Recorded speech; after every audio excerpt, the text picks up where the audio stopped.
Happy Halloween, and welcome to a special video. A special spooky video? This one is, as one could probably expect, focused a lot less on hard facts, depending on how much you believe in the supernatural, ghosts, and all that stuff. I, for one, am not going to make any judgments one way or the other on that topic. As for the topic of the video, haunted ships. I don't mean ghost ships here, I mean actual haunted ships. So while this is a topic that probably goes back as long as we've had ships, I'm going to focus primarily on museum ships here. These are the most common source of haunted ship stories, almost certainly for the same reason that old castles and such are common sources for haunted building stories. Old, spooky, full of history, and easy for people who are deliberately hunting for ghosts to access and take a look. And as anyone can tell you, once a story takes root, it spreads. Out of the way, there are two distinct ship types here: civilian ships and military ships. As one could perhaps expect, the latter is oftentimes the one with the more visible stories. After all, if you've got a big capital ship that served in big wars, well, it almost certainly saw very much death and destruction. And if you're seeing a bunch of death and destruction, a bunch of dead bodies, a bunch of blood, a bunch of, well, you get the point, you won't find a more common reason for something to be haunted. Similarly, you see haunted castles, you see haunted battlefields. War has a thing for making things haunted, if you believe in it. Strangely enough, though, I don't really hear these stories with the Iowas. The three ships that do come to mind the most here are all three of the same class. The Essex class: Lexington, Hornet, and Yorktown.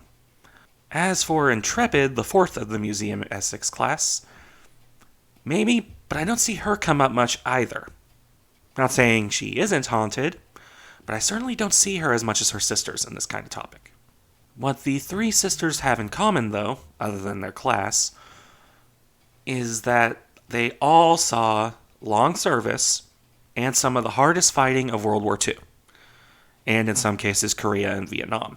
Lexington, in particular, very much earned her Blue Ghost nickname due to how badly she got pounded by the Japanese on more than one occasion. If you believe in ghosts and hauntings, these repeated attacks and the deaths that resulted certainly lay fertile ground for future supernatural encounters. Lexington is noted as having, for example, a spirit that likes giving tours of the engine room. Honestly, so far as haunting goes, that's pretty benign, I guess. It's not hurting anyone. Just, you want to see the engines? Here you go. For her part, Yorktown has the more traditional, shadowy, ghostly figure thing going on. Shadows that take the shape of people wandering around and doing ghost things. Possibly a poltergeist or two that likes throwing pans around in the galley. Some of these supposed spirits are visible enough to wear visible uniforms, implying they are, in fact, spirits of the dearly departed sailors who served aboard her. The kind of people who stick around their ship even after losing their life aboard. The kind of people who are so attached, they just can't leave. Again, though, these are actually pretty mild by the standards of ghost reports. Common enough that... Actually, I'll talk about that later. For now, we'll move to the most famously plagued by ghosts of the sisters. Good old Hornet. Second carrier to bear the name, Hornet is so famously haunted that she's played host to multiple ghost hunting TV shows over the years.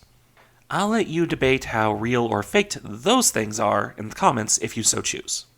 Hornet's hauntings take a somewhat similar theme to her sisters. Ghosts of sailors wandering around, interacting with visitors. Shadowy figures lurking just out of sight, or sometimes in full sight too. These are all pretty standard ghosty things regardless of what the location is. Where Hornet differs here from her sisters and other places is in how visceral some of these reported events are. For example, pictures of her medbay showing figures in the beds, or bloodstains lingering around. Voices shouting and talking in footsteps, sailors wandering around. In all these regards, Hornet has the most reported hauntings, the most visible ones, and some of the more unsettling examples. This is likely as not why she's the most famous for her hauntings among her sisters. That, and, again for better or worse, the ghost hunters latching on. Of course, these kind of stories are hardly limited to just military ships. The other most famous haunted ship is Queen Mary, after all, where it seems as if visitors can't be aboard for more than an hour before reporting some sort of spooky happening going on. These are still the typical kind of thing, though, just featuring ghostly children as much as ghostly sailors. You'll hear noises and see things out of the corner of your eye. You may meet a friendly sailor who you think is a tour guide, only for them to vanish when you're not looking. All that sort of fun thing. Queen Mary is so suitably famous for her hauntings that she gets regularly listed as one of the most haunted places in the United States. As much as with Hornet, a common target for ghost hunters looking to get famous, there are other examples I could go into here, of course. I may well do videos for each of these ships in their own right, if there's interest in me digging up and collecting the stories. For this video, we're coming to an end. It is, after all, a short story video. The final note I'll make here, since I'm not making any particular judgment on if these ships are actually haunted, in each of these example ships, they'll give paranormal tours, offer to let people stay overnight to experience the hauntings themselves. I can't and won't blame them, mind you, because museum ships live and die on their popularity, and having something to keep people interested in visiting is, well, if you want to make money off of ghosts, go for it. Keep the ships around for future generations however you can, my friends. But that does mean the stories spread, and you get people coming expecting to see spooky things.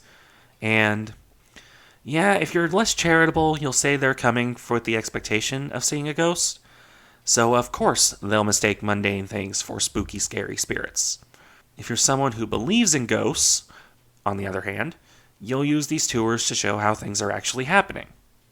It always does come down to just what you believe on the supernatural side of things, really. Ships, for their part, could also have spirits themselves depending on who you ask. Portrayals of ship spirits. There's another video idea. In the end, though, it's up to you what you believe.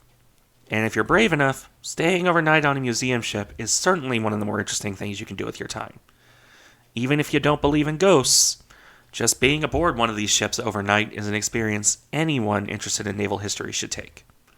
And like I said, museum ships need every visitor they can get.